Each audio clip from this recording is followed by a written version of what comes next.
Olá pessoal, bem-vindos a mais uma aula no canal da Universidade da Elétrica. Você eletricista que está iniciando agora, você que está começando na elétrica agora, veja o quanto essa aula é importante. Ela mostra a primeira e a segunda lei de Ohm, que ela está no dia a dia do eletricista, do engenheiro eletricista, do técnico, do eletrotécnico. Então veja, uma teoria rápida e muito útil para você, eletricista, a primeira e a segunda lei de Ohm. Vamos ao conceito da primeira lei de Ohm. Na primeira lei de Ohm, o que nós temos? Chama-se de resistência elétrica, a oposição interna do material à circulação das cargas. Então, é a oposição à corrente elétrica, ou seja, a resistência é a oposição à circulação das cargas elétricas. Por isso, os corpos que são mal condutores, os corpos maus condutores têm resistência elevada. A borracha tem resistência elevada, né? Ela tem dificuldade para conduzir corrente elétrica ou conduzir cargas elétricas. E os corpos bons condutores, eles apresentam menor resistência. É o caso dos condutores de cobre, de alumínio, né? O corpo humano, pessoal, também é um condutor, porém, não tem a mesma condutibilidade do cobre, tá? A lei de Ohm, a primeira lei de Ohm, ela é definida por essa circunferência com essas três variáveis aqui, onde a resistência elétrica é a oposição à passagem de corrente. Então, a resistência é igual a tensão dividido pela corrente. Então, R é V sobre I. E o que é a corrente? A corrente, I, desse lado aqui, é V sobre R. E o que é a tensão elétrica? É R vezes I, tá? Onde V é a tensão elétrica, I é a corrente e R é a resistência que é dada em ohms, ok? A tensão em volts e a corrente em amperes. Em instalações elétricas, nós calculamos as quedas de tensão, né, que existem nos condutores, para dimensionar a seção dos condutores. Isso é uma das aplicações da lei de Ohm em instalações elétricas. Vamos agora para a segunda lei de Ohm. Na segunda lei de Ohm, o que se estabelece na segunda lei de Ohm? Para qualquer condutor dado, né, a resistência elétrica desse condutor depende do comprimento do condutor, da seção transversal do condutor e da resistividade do material a qual o condutor foi construído. Então, podemos dizer que R é Rho, que é a resistividade do cobre ou do alumínio, depende do material que o condutor é feito, vezes o comprimento do cabo, dividido por S, que é a seção transversal do condutor. Pela primeira lei de Ohm aqui, vocês podem observar que quanto maior a extensão de cabo em uma instalação elétrica, maior vai ser a queda de tensão. Por quê? Maior vai ser a resistência do condutor. A resistência sendo maior, a queda de tensão vai ser maior, que a queda de tensão é R vezes I, onde R aumenta porque o comprimento aumenta. Para minimizar os impactos da queda de tensão em instalações elétricas, às vezes torna-se necessário aumentar a seção transversal do condutor. Aumentando a seção transversal do condutor, reduz a resistência. Uma vez que, se eu tenho uma distância fixa, eu não posso alterar essa distância, ok? Lembrando aqui que a resistência dada em ohms, a resistividade em instalações elétricas, a gente trabalha a resistividade em ohms vezes milímetro quadrado por metro, onde o comprimento nessa expressão, pessoal, ele pode ser dado em metros. E S é a seção transversal, que é dada em milímetros quadrados. Para o cobre, é dado que a resistividade do cobre é 0,0178 ohms por milímetro quadrado, né? Isso por metro, e aqui por metro, isso para uma temperatura de 15 graus. Então aqui a gente já tem a visão que quanto maior a extensão de cabo numa instalação elétrica, maior a resistência e provável maior aumento da queda de tensão. É uma aplicação nas instalações elétricas.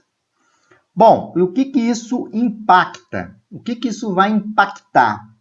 Tem alguns equipamentos, ou a maioria dos equipamentos eletroeletrônicos, para o perfeito funcionamento, os circuitos terminais, né, circuitos de TUG, têm que apresentar uma tensão nominal, né, uma tensão ali na tomada, aproximadamente a tensão nominal indicada no equipamento pelo fabricante. Então, a geladeira, o ferro de passar, o micro-ondas, a máquina de lavar, eles apresentam tensões nominais. Então, a tensão na tomada tem que ser aproximadamente igual à tensão nominal do equipamento. O que isso acarreta se não for aproximadamente igual? Você vai ter desperdício. Parte da energia vai ficar em forma de queda de tensão e aquecimento nos seus condutores.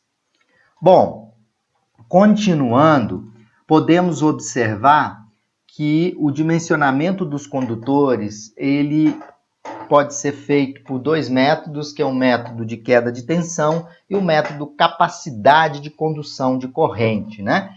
Então, eu tenho dizer para vocês o seguinte, os circuitos de tomada, que são circuitos terminais, as tensões nos circuitos terminais, se diferente das tensões nominais dos equipamentos, nós teremos alguns prejuízos. Por exemplo, se for um motor, se você perde a tensão, você vai ter redução do torque dos motores. Se a tensão nominal é diferente, a tensão nominal da tomada é diferente do equipamento conectado ao motor, por exemplo, você perde torque no motor, que é força. Você vai ter dificuldade na partida de um motor elétrico, por exemplo. Se for a carga for iluminação, a tensão for muito diferente da tensão nominal sugerida lá pelo fabricante, você vai ter uma redução na iluminância das lâmpadas. As lâmpadas vão ficar mais fracas, né? Não vão ter ali toda a energia e toda a iluminância para aquela tensão nominal. Outro aspecto importante é a redução da vida útil, né? Se você tem tensões muito diferentes da tensão nominal dos equipamentos, você vai reduzir a vida útil desses equipamentos. Não? Então, veja bem onde está aplicado a primeira e a segunda lei de Ohm em instalações elétricas. Agora, vamos aqui fazer um exercício onde nós vamos encontrar a queda de tensão em um circuito a dois condutores, monofásico ou bifásico, fase-fase ou fase neutro. Vamos ver como é que a gente calcula essa queda de tensão.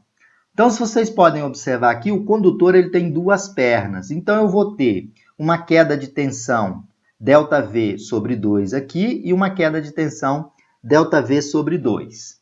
Eu tenho a minha carga, tenho uma tensão VC na carga. Então, eu tenho aqui uma tensão VC na minha carga. Essa tensão VC é a tensão que vai fazer com que o equipamento funcione, e eu tenho aqui uma tensão nominal na entrada, tá? Então, eu posso dizer que a minha tensão na carga, ela vai ser a tensão nominal menos a queda de tensão. Como os dois condutores têm a mesma extensão, o ΔV sobre 2 vai me dar 2 vezes a queda de tensão. Então, se vocês observarem aqui, ΔV mais ΔV sobre 2 mais ΔV sobre 2 é a queda de tensão no condutor. Ok? Como que eu calculo a queda de tensão? Primeira lei de Ohm é R vezes I. Então, vai ser R, L vezes I, certo? Multiplicado por 2. Por quê? Eu tenho duas resistências aqui, tá? Então, a minha queda de tensão ΔV é 2RL vezes IC, certo? 2RL e IC. Quanto que vale C? O que é a potência? A potência de uma carga monofásica é VI cosseno φ, onde cosseno φ é o fator de potência. Logo, a corrente na carga é P dividido por V cosseno de φ. O ΔV, nós já encontramos que ele é 2 vezes a resistência de um condutor vezes a corrente na carga. E também podemos escrever que a tensão nominal é a tensão na carga mais a queda de tensão. Posso dizer, então, que a queda de tensão é a tensão nominal menos a tensão na minha carga, ok? Continuando aí, para a gente chegar na queda de tensão do condutor, eu vou dizer que ΔV é a tensão nominal menos a tensão na carga. Eu sei que ΔV é 2RL e C, mas o RL é da segunda lei de Ohm, que é ρL sobre S. Então, é 2 vezes ρL, 2 ρ sobre S vezes L, onde L é o comprimento do condutor. 2 é porque são duas pernas do condutor, vezes a corrente IC na carga. Então, ΔV também ele é V nominal menos VC. Agora, pessoal, eu vou calcular a queda de tensão em porcentagem. Como que é essa queda de tensão em porcentagem, ΔV? Basta fazer V nominal menos V da carga dividido por V nominal, tá? Isso aqui é a porcentagem de ΔV, ok? Então, ΔV em porcentagem, que eu estou em busca, é V nominal menos VC. Mas o que é V nominal menos VC? É o ΔV. O que é o ΔV? É 2 vezes ρ dividido por S vezes L e C, dividido por V nominal. Está aqui, ó. Então, substituindo na equação, eu vou ter 2ρL e C dividido por a tensão nominal vezes S, onde S é a seção transversal do condutor. Como eu quero achar a seção do condutor em função da queda de tensão, que a gente já fez isso em vários projetos elétricos, eu estou aqui só demonstrando, mostrando para vocês onde a gente aplica a primeira e a segunda lei de Ohm em instalações elétricas. Eu vou trocar o ΔV aqui pelo S, só fazer essa troca. Então, a seção transversal do condutor é 2 vezes ρ vezes L vezes C, dividido pela tensão nominal, vezes ΔV em porcentagem vezes 100. Então, está aqui. Eu chego na seção nominal do condutor em função da queda de tensão. Uma aplicação muito importante da segunda lei e da primeira lei de Ohm em instalações elétricas. Outra tabela aí que eu trago para vocês, só para reforçar o que eu já tinha comentado, que quanto maior a distância do condutor elétrico, maior vai ser sua resistência. Isso pode ser visto pela segunda lei de Ohm, onde R é ρL sobre S. Se o L aumenta, aumenta a resistência. Se aumenta a resistência, aumenta a queda de tensão. Bom, vamos para um problema prático para a gente finalizar essa aula. Né? Mostrar a aplicação exata da lei de Ohm. Então, imagina uma seguinte situação. Um motor elétrico monofásico a 220 volts com fator de potência 0,85 e potência 4.500 watts está distante 100 metros do quadro de distribuição, tá? Conforme essa figura abaixo, que é essa figura. Então, nós temos o quadro de distribuição, temos a fase, temos o neutro, temos o terra alimentando o motor. O motor está 100 metros de distância do cabo. Do cabo não, desculpa. 100 metros de distância do quadro elétrico. A tensão nominal do motor é 220. E seu limite de funcionamento é 210. Não é? quero determinar qual a seção do condutor, imaginando que o condutor é constituído de cobre. Então, veja bem o primeiro passo que eu vou fazer. O motor funciona 220, podendo chegar até 210. Então, vamos calcular a queda de tensão. Vai ser 220, que é V nominal menos a tensão na carga. Vamos imaginar que a tensão mínima na carga é 210, então vai ser 220 menos 210 dividido por 220, para me dar em porcentagem. Então, a minha queda de tensão, nesse caso, admitida é 4,54%. Eu sei que a minha potência é VI cosseno φ, vou encontrar a minha corrente. A minha corrente é a potência dividido por V cosseno φ, que está aqui. Então, é 4.500 watts, que foi dado aqui no problema, dividido por 220 vezes 0,85. Isso me dá uma corrente da carga de 24,06 amperes. A seção do condutor vai ser, como nós deduzimos anteriormente, 2 vezes a resistividade do cobre, vezes o comprimento do cabo, vezes a corrente na carga, dividido pela tensão nominal, multiplicada pela queda de tensão admitida, que nós calculamos a queda de tensão admitida aqui em cima, que foi 4,54.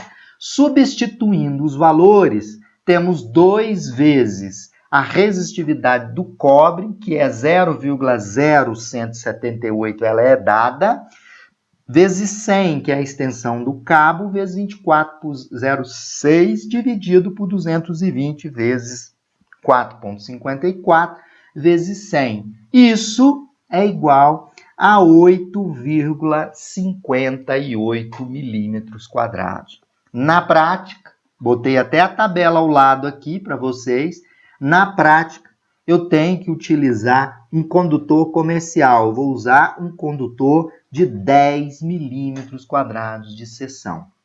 Então, veja vocês que para esse quesito queda de tensão, nós aplicamos a primeira e a segunda lei de Ohm. Então, quando o aluno sai de eletricidade básica, ele já tem conceitos que ele aplica no dimensionamento de condutores elétricos. Não é? Então, eu mostro esse tipo de aplicação para meus alunos lá no início do curso de engenharia. E para você aí que está vendo essa aula, que é um eletricista, é capaz sim de interpretar isso que eu estou colocando, né? Entender a primeira lei de Ohm, a segunda lei de Ohm e a aplicação. Não é? Entender o seguinte, quando eu aumento muito a distância de um cabo, eu aumento a queda de tensão. Para minimizar essa queda de tensão, só tem um jeito, que é aumentar a seção transversal do condutor. Ah, mas a carga não drena uma corrente muito alta, eu não preciso usar nesse caso aqui o condutor de 10 milímetros. É necessário sim. Por quê? Porque tem uma queda de tensão mínima, que faz com que o motor tenha torque para partir, né? Que o motor tenha funcionamento adequado, ele tenha torque o suficiente para fazer aquela atividade que foi prevista. Então, vocês podem observar que está aí a aplicação bem clara da primeira e da segunda lei de Ohm.